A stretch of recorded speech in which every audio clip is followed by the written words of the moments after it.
पहले विवाह में कुछ भी खर्चा नहीं होता था,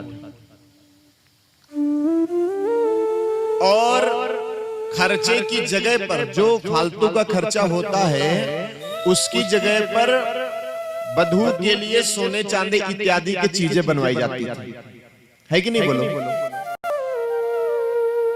और जिस मोहल्ले में जिस परिवार में शादी होती थी सारे परिवार के लोग जुट जाते थे, पूरा मोहल्ला अपने सारे बर्तन सारी चीजें सब जो है पकड़ा देता था, है कि नहीं बोलो। बारात का जनवासा होता था, हमारे शास्त्रों में भी जनवासे का महत्व है।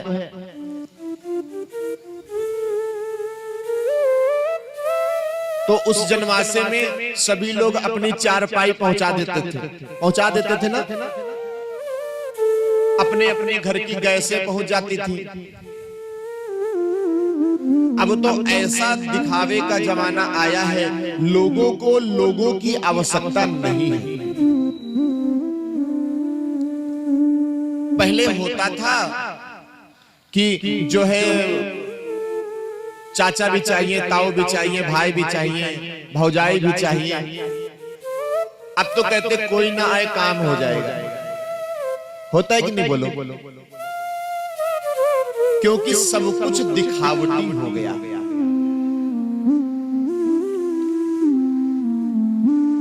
लोग नकली हैं, जो वर वधू पहनते हैं सब नकली है। हमने तो ये भी सुना है कि वो जो क्या बोलते हैं, वो जो आता है जो पहनने वाला, क्या शेरवानी होती है, वो भी किराए पर आती है। बोलो उसको कितने लोगों ने पहना होगा। हमारे सास तो कहवे किसी की पहनी हुई चीज पहनी ही नहीं जाती। हाँ, खून का रिश्ता हो तो ठीक है, भाई भाई है चल जाएगा। बताओ है कि नहीं बुरी बात। दिखावटी हो गया, लोगों का प्रेम बनावटी हो गया।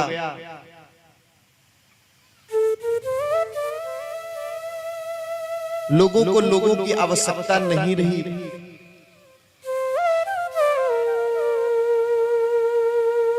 और इसीलिए कोई भी ऐसा परिवार मुझे नहीं लगता ऐसा बचा होगा जहां पर भाई भाइयों के मन भेद ना हो।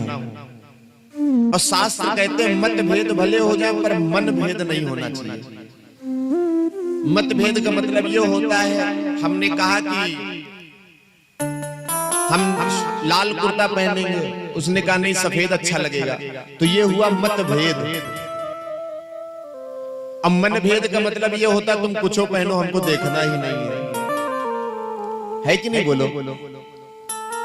ये मनभेद नहीं होना चाहिए।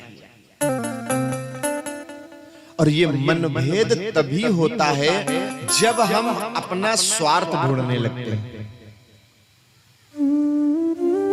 है कि नहीं बताओ।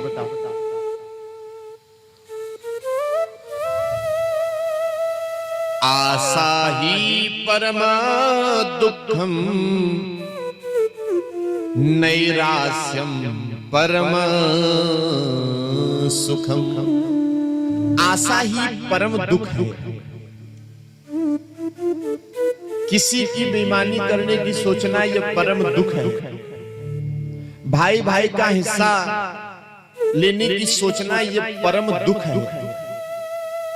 क्षणिक सुख भले ही आपको मिल जाए पर आपको दुख भोगना पड़ेगा, ये एकदम सत्य है।